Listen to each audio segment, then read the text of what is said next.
네, 안녕하세요. 복잡한 투자 쉽고 명쾌하게 투자의 재발견 용경빈입니다.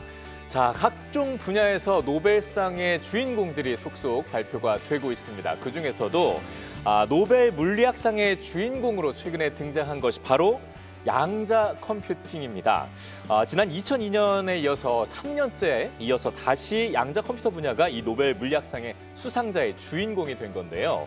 자, 그만큼 전 세계가 주목하는 이 양자 컴퓨팅을 투자의 시선에서 바라보면 어떻게 볼 수 있을까요? 자, 양자 컴퓨팅의 투자 가치와 리스크, 오늘 투자의 새벽에서 함께 찾아보시죠. 자, 오늘 주제부터 강수민 캐스터와 함께 만나보십니다. 네, 최근 몇 주간 양자 컴퓨팅 관련주들의 급등세가 심상치가 않았습니다. 오늘 투자의 재발견에서 오랜만에 좀 다시 양자 컴퓨터 이야기를 들고 왔는데요. 최근에 양자컴 열풍이 불고 있는 배경부터 한번 살펴보겠습니다. 우선 유엔도 올해를 국자 양자의 해로 지정을 했고요. 또 마침 올해 노벨 물리학상도 양자 컴퓨터의 기반을 연 3명의 과학자에게 돌아갔습니다. 양자 컴퓨터의 산업화 가능성을 입증한 연구다라는 평가들이 나오고 있습니다. 양자 컴퓨터에 대한 이런 시장의 기대감 속 양자컴 관련주들은 랠리를 펼치고 있는데요. 리게트 컴퓨팅의 경우 3분기 들어서만 150% 넘게 급등을 했고요. 최근 6개월간 무려 주가가 400%대 오르고 있습니다. 또 아이온큐 또한 최근 6개월간 200% 가까이 급등하고 있습니다. 양자컴 관련주들에 대한 또 서학개미들의 관심도 유난히 뜨겁습니다. 지난달 말을 기준으로 국내 투자자들의 아이온큐 투자 잔액을 봤더니 37억 달러가 넘었고요. 한국인의 아이온큐 보유 비중이 18%, 리게티 컴퓨팅의 보유 비중도 6.4%인 걸로 나타날 정도였습니다. 개별 소식들도 조금 자세하게 살펴보면 아이온큐의 경우에는 알고리즘 큐비트 64를 3개월 앞서서 조기 달성을 했고요. 최근에는 영국의 양자컴 회사인 옥스퍼드 아이오닉스 인수 계획을 또 발표를 하면서 주가가 상승 탄력을 이어갔습니다. 리게트의 경우에도 570만 달러 규모의 신규 주문을 확보를 했고요. 미국 공군 연구소와도 계약을 체결한 바 있습니다. 그런데 최근에 이런 주가 폭등을 두고 일각에서는 양자 컴퓨팅 거품 논란도 빚어지고 있습니다. 좀 상업적인 활용에 제한이 아직까지 있고 상용화 시기를 두고도 업계에서 의견이 갈리고 있고요. 매출 규모도 미미할 뿐더러 실적이나 수익성 계획도 불확실하다라는 지적들이 나옵니다. 그래서 오늘은요, 이 노벨상도 주목한 양자 컴퓨터의 시대, 수익률을 극대화할 수 있는 양자 컴퓨팅 ETF 투자 전략을 지금부터 전문가 두 분과 함께 세워보도록 하겠습니다. 네, 최근 가장 관심 있는 테마로 급부상한 양자 컴퓨팅, 투자의 시선으로 재발견해 주실 오늘 두 분 또 모셨습니다. 자, 박수민 신한자산운용 ETF 상품팀 이사, 그리고 박현정 대신증권 연구위원 두 분 자리했습니다. 어서 오시죠. 안녕하세요. 네, 안녕하세요. 명절 잘 보내셨습니까? 네, 잘 보냈습니다. 네.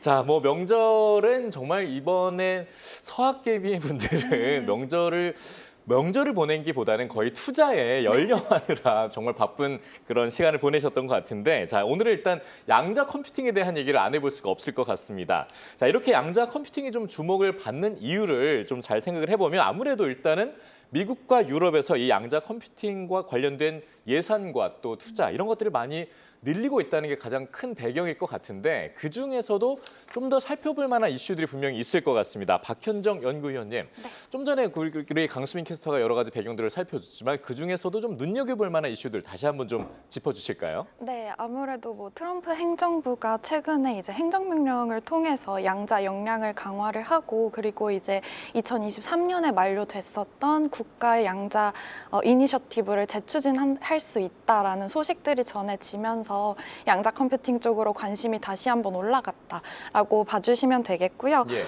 순수 양자 기업들 외에도 이제 뭐 IBM이라던가 구글과 같은 빅테크 기업들에 대한 관심도도 함께 올라간 모습이다라고 봐주시면 되겠습니다. 특히 이제 뭐 트럼프의 행정명령 중에서 PQC라고 해서 포스트 양자 암호 도입 결정을 조금 가속화할 수 있다라는 얘기가 나오고 있는데, 이 PQC 같은 경우에는 이제 전통적인 컴퓨터 컴퓨터와 그리고 이제 양자 컴퓨터가 모두 해독할 수 없는 그런 암호 체계에 대한 내용이라고 봐주시면 되겠습니다. 근데 현재 이제 해커들이 취하고 있는 전략 같은 경우가 수학 후 해독이라고 해서 일단 암호들을 이제 모두 보관을 했다가 양자 컴퓨터가 상용화가 되면 이제 그때부터 이제 해독을 해서 가져가겠다라는 이런 공격 방법들을 사용을 하고 있는데 예. 이런 방법을 좀 미리 선제적으로 차단을 하기 위해서 PQC를 조기적으로 도입을 할 수 있다라고 봐주시면 되겠습니다. 그리고 최근에 이제 노벨상 수상을 했었는데 네. 사실 2022년에 받았던 건 이제 양자 중첩이라고 해서 양자의 근간에 대해서 이제 수상이 돌아갔다면 이번에는 이제 양자 컴퓨팅의 토대가 되는 이제 초전도 큐빗과 관련된 연구로 돌아갔다라고 봐주시면 되겠고요. 네. 그래서 이제 양자의 연구가 상업화로 옮겨가고 있다라고 봐주시면 되겠습니다. 네. 뭐 그런 큐비트들을 통해서 정말 엄청난 연산들을 해낼 수 있다는 게 정말 가장 큰 주목을 받았던 것 같은데 네. 뭐 일단은 그래도 보면은 양자 컴퓨팅이 대단한 건 맞는데 네. 뭐 AI 관련주들이라든가 뭐 반도체, 클라우드 이런 기술주 전반과 비교해 봤을 때 양자 컴퓨팅만이 갖는 매력이 따로 더 있을까요? 일단 첫 번째로는 파괴적 잠재력 그리고 이것과 연결되는 성장 스토리라고 봐주시면 되겠습니다. 그래서 네. 노벨상 수상 이후에 이제 암호화폐들이 급락하는 모습을 보였었는데 아무래도 이제 양자 기술이 도입이 되면 이제 암호화폐와 같은 것들이 해독이 될 수 있다라는 우려가 반영이 되어 있고 이런 것들이 이제 파괴적인 혁신력을 가진다라고 봐주시면 되겠습니다. 특히나 이제 뭐 AI라던가 반도체 그리고 클라우드 같은 경우에는 이미 성숙기 쪽으로 들어간 상황이고 AI 같은 경우에는 이제 저희 AI 에이전트 시대가 아직 성숙기에 도입을 하진 못했지만 이미 이제 시작이 되었습니다. 그래서 어느 정도 이제 성장성이 방향성이 보이고 있는 그런 상황인데 양자 컴퓨팅 같은 경우에는 굉장히 발전의 극초기 단계에 위치해 있기 때문에 이런 기타 성장 테마들에 비해서 좀 더 높은 성장 스토리를 가질 수 있다라고 봐주시면 되겠습니다. 네. 또 앞서 저희가 봤듯이 양자 컴퓨팅 관련주들의 수익률도 어마어마한 상황인데요. ETF 시장에도 이런 분위기가 좀 형성되고 있을 것 같은데 최근에 수익률 상위를 양자 컴퓨팅 ETF들이 좀 차지를 했더라고요. 그래서 이사님 보시기에는 이런 현상이 좀 어떻게 보실까요? 네, 국내 ETF 시장에 양자 컴퓨팅 관련된 ETF가 총 5개가 상장이 되어 있습니다. 예. 지난해 12월이죠. 구글이 이제 윌로우를 발표를 하면서 양자 컴퓨팅의 어떤 기술력의 혁신에 대해서 많은 분들이 공감을 했고요. 그때 당시 이제 키움에서 미국 양자 컴퓨팅 ETF가 상장이 됐습니다. 그 이후에 이 양자 컴퓨팅에 대한 전망에 좀 동조하는 그런 운용사들이 많아지면서 4개의 ETF가 3월 11일에 동시 상장을 했습니다. 그 이후에 한번 성과를 보시면은 굉장히 많이 상승을 했죠.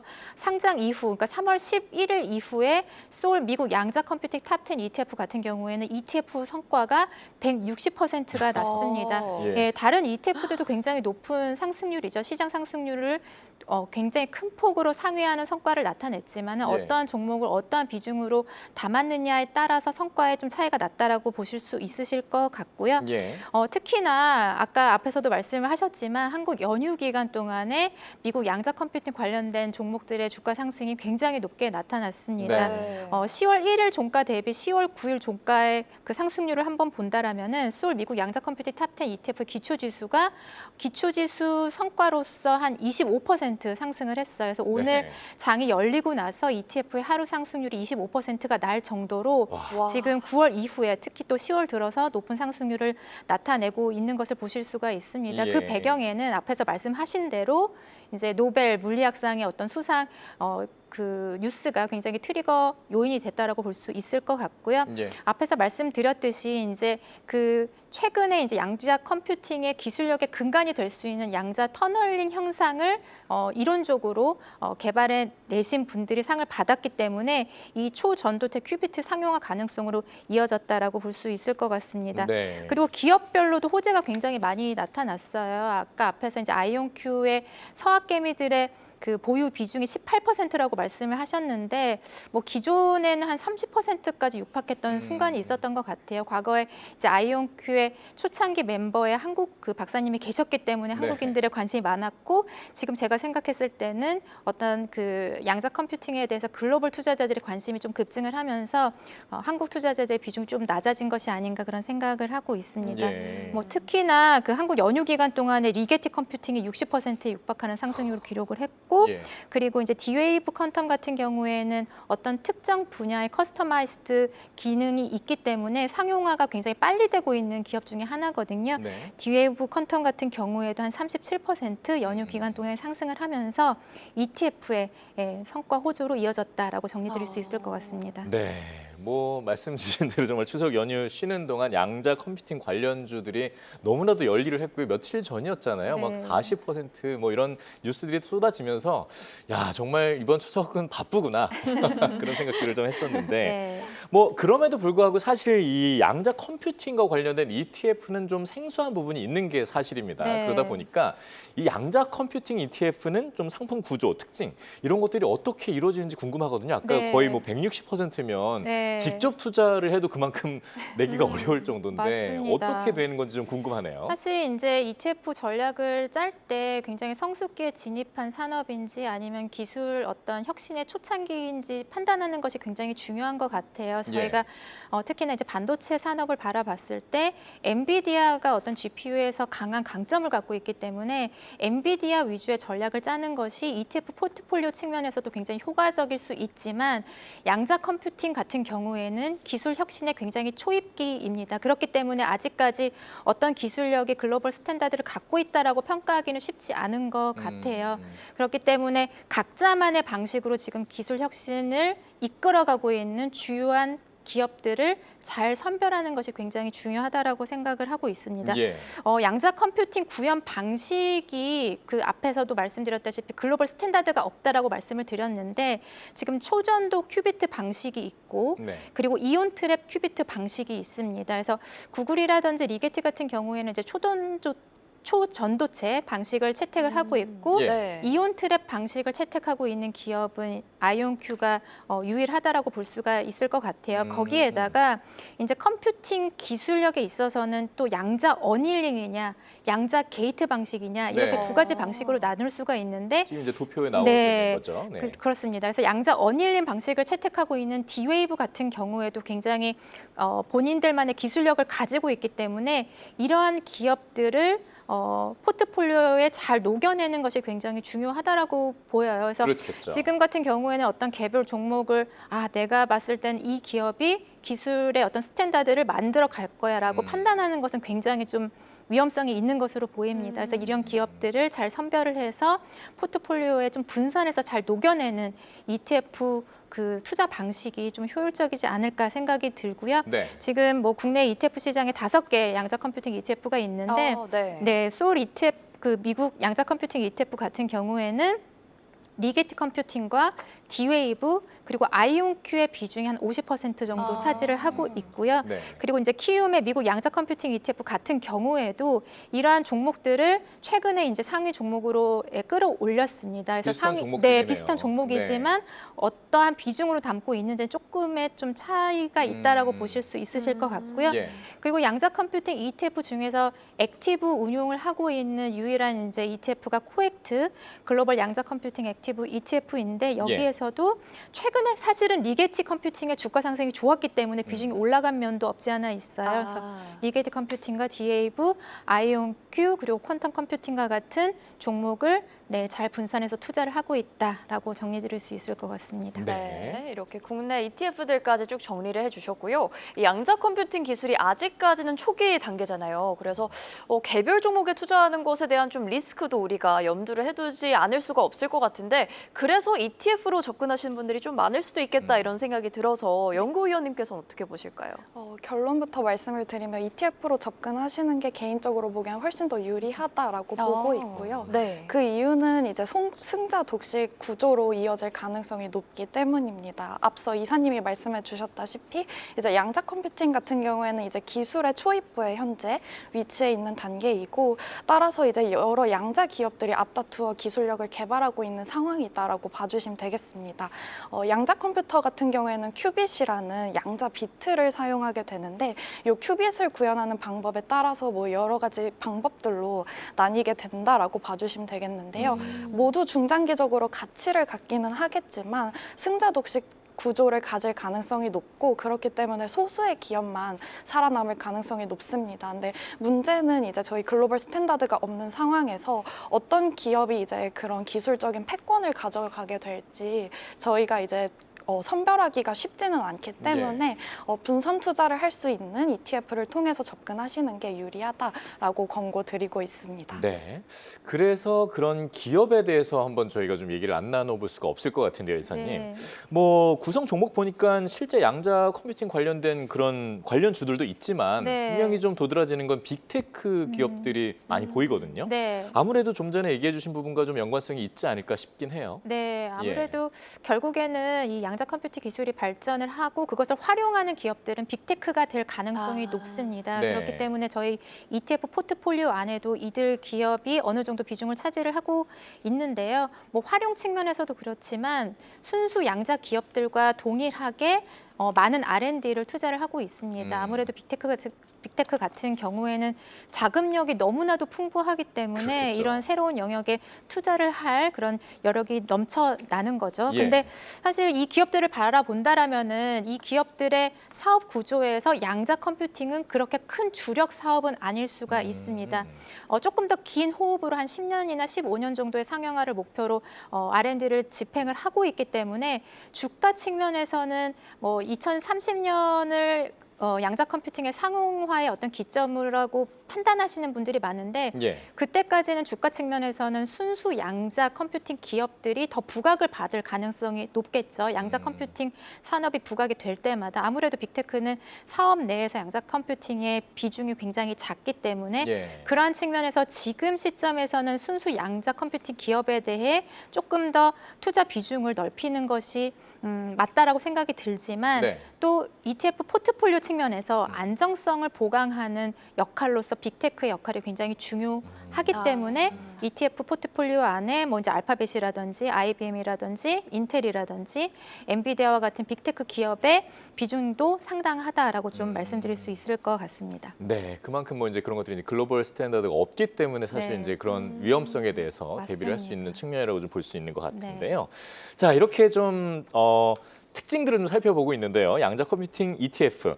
이게 이제 미국 기업이 대부분 편입이 돼 있는 만큼 미국에 상장된 양자 컴퓨팅 ETF는 좀 어떤 방식으로 수익을 내고 있고 어떤 종목들이 있고 어떤 특징들이 있는지 좀 살펴보고 싶어집니다. 그래서 저희만의 궁금증 해결사가 있습니다. 강수민 캐스터가 오늘 미국 양자 컴퓨팅 ETF의 특징을 정리해 드립니다.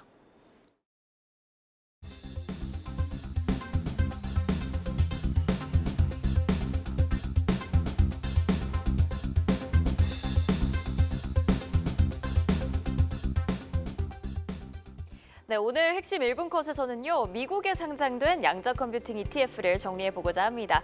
개수가 많지는 않아서 대표적인 양자컴 ETF 한 가지를 중심으로 좀 가져와 봤고요. 티커명 바로 한번 만나보겠습니다. QTUM인데요. ETF 시리즈 양자 컴퓨팅 ETF입니다. 7년 전인 2018년에 상장이 됐고요. 순자산 규모는 29억 달러가 넘고 있습니다.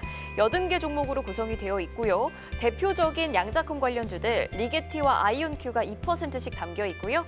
오라클과 타워 세미컨덕터, 바이두, 또 몽고DB 같은 종목들도 1%씩 담겨 있고 인텔과 마이크론 같은 반도체주들도 함께 편입하고 있는 모습입니다. 수익률도 살펴봐야겠죠. QTUM ETF의 수익률은 확인해봤더니 최근 1년간 80% 가까이, 또 연초 대비로는 40% 가까이, 또 최근 6개월간은 55% 정도 급등하고 있습니다. 그렇다면 미국에 상장된 전체 양자컴 ETF들의 연초 대비 수익률을 순위대로 한번 정리를 해보겠습니다. 우선 RGTX, 리게티 컴퓨팅 데일리 타겟 2배 롱 ETF고요. 연초 대비 무려 1,700% 정도 급등을 하고 있습니다.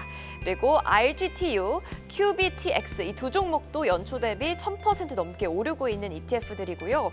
또 디파이언스 아이온큐 2배 롱과 그레니치어즈 데일리 2배 롱 ETF들 또한 연초 대비 400에서 500%대 수익률을 기록하고 있습니다. 올해 자금 유입이 많이 된 ETF 순서도 가져와 봤는데요. 앞서 설명드린 가장 대표적인 양자컴 ETF QTUM에 가장 많은 자금이 유입된 모습입니다. 올해 15억 달러가 유입이 됐고요. 이어서 IONZ에 2억 달러 넘게, 그리고 IONX와 RGTX ETF에 1억 달러 넘게 자금이 몰린 모습입니다. 이렇게 해서 미국에 상장된 대표적인 양자컴 ETF들 정리를 해봤는데요. 또 국내 양자컴 ETF와 어떻게 다른지 이어서 이야기를 나눠보도록 하겠습니다. 네, 미국 양자 컴퓨팅 ETF 특징 한번 살펴봤습니다. 보다 보니까 더 궁금해지는 부분이 분명히 생깁니다, 이사님. 네. 국내 상장된 이 양자 컴퓨팅 ETF와 분명히 네. 미국에 상장된 이 ETF 상품들의 가장 큰 특징들은 좀 어떤 게 차이점이 있는지 궁금한데요. 네, 지금 방금 강수민 캐스터가 정리해준 것처럼 네. 그 미국의 양자 컴퓨팅 ETF의 개수가 그렇게 많지는 않아요. 지금 예. 보시다시피 전반적인 이제 포트폴리오 측면에서 ETF는 한 개 정도 QTUM이 있는 것 같고 나머지는 이제 개별 종목 레버리지 ETF들이 있는 것 같은데 예. QTUM과 국내 주식시장에 상장된 그 양자 컴퓨팅 ETF와의 가장 큰 차이점은 종목수인 것 같습니다. 지금 QTUM 같은 경우는 종목수가 80개 종목이 있고 뭐 보시면 아시겠지만은 뭐 반도체라든지 전반적인 AI 관련 그 종목들이 많이 편입이 되어 있는 것을 보실 수가 있으실 것 같고요. 예. 상위 종목의 리게티랑 아이온큐가 자리를 하고 있습니다만 비중 보시면 2% 정도밖에 되지 않기 때문에 굉장히 분산된 포트폴리오다라고 볼 수 있을 것 같습니다. 그렇기 네. 때문에 성과 측면에서도 올해 들어서 양자 컴퓨팅이 굉장히 많이 상승을 했는데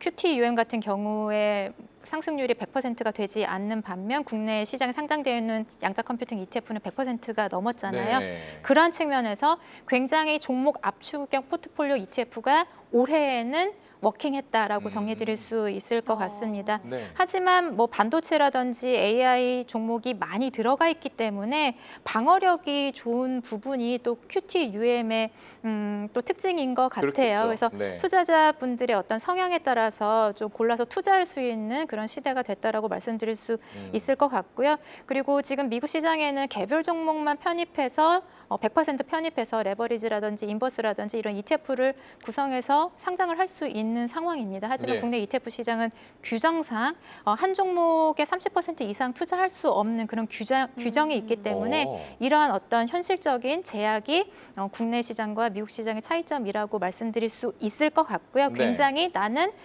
위험 성향이 강하다라고 생각하시는 분들은 미국 시장에 상장되어 있는 뭐 아이온큐라든지 리게티 그 종목에 대한 레버리지 ETF도 어느 정도 알파 소스의 어떤 수단으로서 활용해 보실 수 있지 않을까 그렇게 생각이 듭니다. 네네. 네.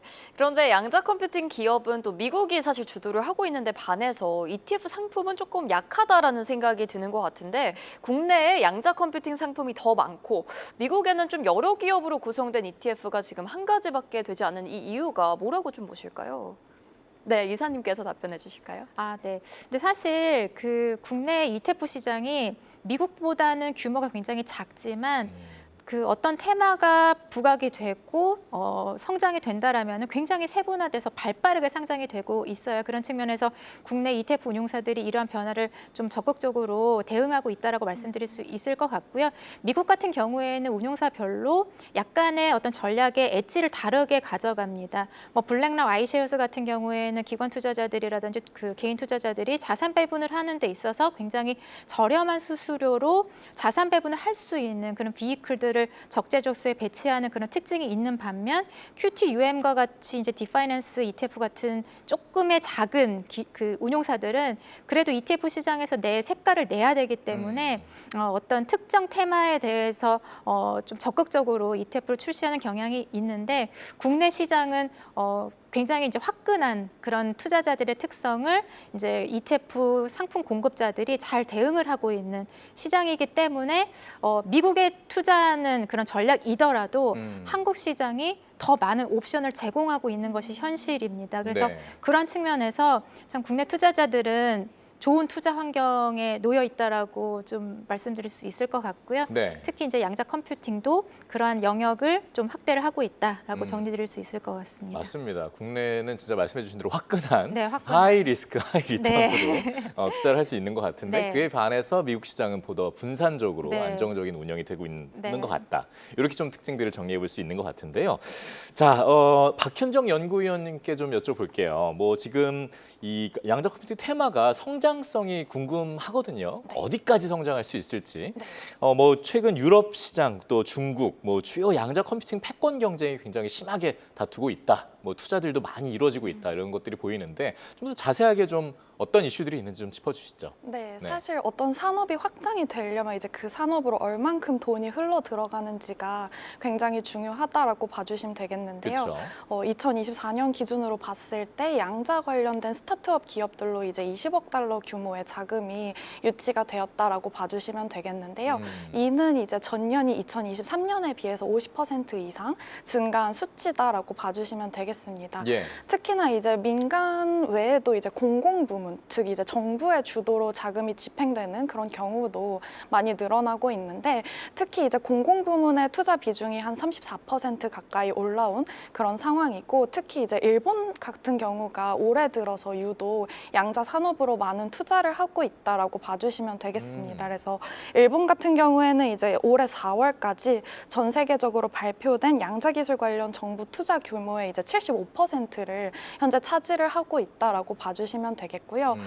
이제 맥킨지가 전망한 바에 따르면 이제 저희 2035년까지 양자 기술 전체 시장이 이제 970억 달러까지도 커질 수 있을 것으로 예상되고 있는 상황입니다. 예, 그렇군요. 네. 그런데 한국은 이제 반도체나 IT 강국임에도 불구하고 사실 양자 컴퓨팅 분야에선 조금 뒤처지고 있다라는 평가들도 있는 것 같아요. 그래서 우리나라 기술력에 대해서는 어느 정도로 연구위원님께서는 좀 보고 계실까요? 사실 국내 같은 경우에는 양자 컴퓨팅 하면 떠오르는 기업이 없습니다. 그래서 네. 이런 컴퓨팅 관련 쪽에서는 아무래도 글로벌리 봤을 때는 다소 뒤처지는 부분이 있다라고 봐주시면 되겠고요. 반면에 이제 오히려 양자 통신이라던가 양자 센싱과 같은 기술 쪽으로는 이제 국내 기업들과 그리고 정부의 주도로서 연구가 계속해서 이어지고 있는 그런 상황이라고 봐주시면 되겠습니다. 그렇군요. 자, 이번에 이사님께 좀 다시 좀 여쭤보도록 하겠습니다. 뭐 아직 수익 모델이 좀 불투명한 기업이 많다는 점에서 우리 ETF 투자자 분들께서는 좀 네. 어떤 점들을 주의하면 좋을지 네. 한번 여쭤볼게요. 네, 아무래도 기술의 초입기이기 때문에 기술이 좀 미성숙한 그런 구간이 또 우리가 맞닥뜨릴 수 있는 리스크가 아닐까 생각이 들어요. 네. 그때는 이제 관련 기업들의 주가의 변동성이 좀 커질 수 있다는 부분을 유의를 하셔야 될 것 같고요. 네. 아무래도 밸류에이션에 있어서 고민이 많으실 것 같습니다. 그렇죠. 대부분의 기업들이 아직까지는 수익화를 하고 있지 못하기 때문에 밸류에이션을 계산하기가 쉽지는 않은 상황이에요. 지금은 굉장히 어떤 미래에 대한 희망과 꿈이 주가에 반영이 되고 있지만 그런 것들이 좀 무너졌을 때 예. 특히나 매크로적으로 여러 가지 좀 어려운 부분이 나타났을 때 밸류에이션이 좀 급락할 수 있는, 떨어질 수 있는 그런 리스크는 좀 유의해야 되지 않나 그런 생각이 듭니다. 그리고 네. 특히나 이러한 새로운 기술이 중장기적으로 잘 성장을 할 수 있는 그런 거를 예측하는 배경에는 전방 수요가 확실하게 좀 나타나야 될 텐데 그 전방 시장의 수요가 어느 정도 좀 구체화될 수 있는지는 지속적으로 모니터링을 하면서 이 테마에 좀 투자를 해야 되지 않을까 생각을 하고 있습니다. 네. 네. 아무래도 아직까지는 가능성에 대한 투자로 좀 비춰지는 측면이 많이 있으니까요. 네, 맞습니다. 또 양자 컴퓨팅 섹터 자체가 변동성이 워낙 크다 보기 때문에 이거는 좀 장기적인 투자 아이디어로 적합하다라는 평가들이 많은 것 같아요. 투자자 입장에서 어떤 전략적인 접근이 좀 필요할까요, 연구위원님? 저도 앞에서 말씀해 주셨던 대로 아무래도 이제 양자 같은 경우에는 아직 이익이 찍히지 않고 기대감이 멀티플을 끌어올리고 있는 그런 테마들이기 때문에 장기적인 관점에서 접근을 하시는 게 좀 더 안정적으로 투자를 하실 수 있다라고 생각을 하고 있고요. 양자 기술이 그려갈 미래는 명확하지만 그 언젠가의 시점이 사실 명확하지가 않다라고 봐주시면 되겠습니다. 그래서 기존 대형 기술주 같은 경우에는 예를 들어 이제 실적 시즌에 이런 단기적인 트레이딩이 가능을 하겠지만 양자 기업 같은 경우에는 이런 식으로의 접근이 조금 어렵다라고 봐주시면 되겠고요. 따라서 이제 높은 수준의 변동성을 일정 부분 감내를 하시면서 이제 장기적인 관점에서 조정 시 비중을 확대하는 그런 전략들이 유효하다라고 보고 있습니다. 네. 자, 이렇게 해서 오늘 좀 양자 컴퓨팅 ETF에 관련된 이 성장 배경과 그리고 특징 그리고 또 가능성에 대한 얘기까지 쭉 나눠봤습니다. 그럼에도 불구하고 저희가 한번 한마디로 좀 이 투자 가능성에 대한 가치에 대한 얘기를 좀 정리해보고 싶은데요. 먼저 박수민 이사님께 한마디로 좀 부탁을 드려볼게요. 한마디로 이 투자 전략이라든가 체크 포인트 같은 걸 정리를 해본다면 어떻게 정리해 주실 수 있을까요? 사실 이제 주식 시장의 펀더멘탈이 굉장히 중요하지만 코로나 이후에 개인 투자자들이 많이 시장에 유입되면서 기업들이 갖는 산업이 갖는 강력한 서사, 내러티브가 주는 힘도 무시할 수는 없는 것 같아요. 지금 예. 양자 컴퓨팅 기업들이 실적 측면에서는 뭐 외형도 그렇고 수익성도 그렇고 숫자적으로 우리에게 강한 믿음을 주지는 못하지만 강한 서사가 있는 것 같습니다. 네. AI 시대에 있어서 어떤 병렬 연산에 있어서 양자 컴퓨팅이 굉장히 큰 도움을 줄 것이라는 부분에 있어서는 우리 모두가 공감하는 부분이기 때문에 그렇죠. 그러한 부분을 믿으신다면 네. 조금 더 긴 호흡에서 접근을 하시는 게 맞고요. 하지만 기술 초기라는 거 그렇기 때문에 개별 종목보다는 ETF로 접근을 하시는 게 조금 더 리스크를 완화시킬 수 있는 방법이지 않을까 그런 생각이 듭니다. 네, 그렇죠. 네. 네, 한마디로 이걸 다시 한번 정리해 주신다면 어떻게 조금 표현해 주실 수 있을까요? 저는 이제 막 패러다임 변화 이런 거 되게 좋아하는데요. 미래 기술의 어떤 새로운 패러다임을 제시하는 양자 컴퓨팅 투자 놓쳐서는 안 된다. 네. 네, 이렇게 정리드릴 수 있겠습니다. 네. 네, 그러면 박현정 연구위원님께서도 투자 전략 한 문장으로 한번 말씀해 주신다면요? 네, 아무래도 올해 같은 경우에는 미국에서 강세를 보였던 테마들을 보면 결국에는 미중 패권의 핵심에 있었던 그런 기술들이라고 보고 있습니다. 뭐 히토류라던가 AI라던가. 근데 이제 결국에는 양자 컴퓨팅도 이런 기술 패권의 한 축이다라고 보고 있고요. 그렇기 때문에 장기적인 관점에서 성장 스토리에 투자하실 필요가 있다라고 말씀드리겠습니다. 네, AI 후 기술 패권의 한 축이 될 수 있고 장기적 성장 스토리에 투자를 하라. 이렇게 또 한마디로 정리를 해주셨습니다. 한마디로 정리를 해보면 이 양자 컴퓨팅에 대한 가능성은 당연히 저희가 인정할 수밖에 없고 또 AI에 대한 투자를 우리가 계속 관심을 갖고 있는 만큼 함께 성장할 수밖에 없기 때문에 이 부분에 대한 가능성과 관심을 꾸준히 좀 우리가 키워가야 된다. 이렇게 좀 볼 수 있을 것 같아요. 네, 맞습니다. 네, 맞습니다. 자, 양자 컴퓨팅 정말 매력이 있는 그런 분야인 것 같습니다. 여러분들의 현명한 선택을 기대하고요. 자, 오늘 얘기는 여기서 좀 정리를 해봐야 될 것 같습니다. 지금까지 함께해 주신 박수민 신한자산운용 ETF 상품팀 이사 그리고 박현정 대신증권 연구위원과는 여기서 인사를 드리겠습니다. 그리고 강수민 캐스터도 수고 많으셨습니다. 세 분 고맙습니다. 감사합니다. 네.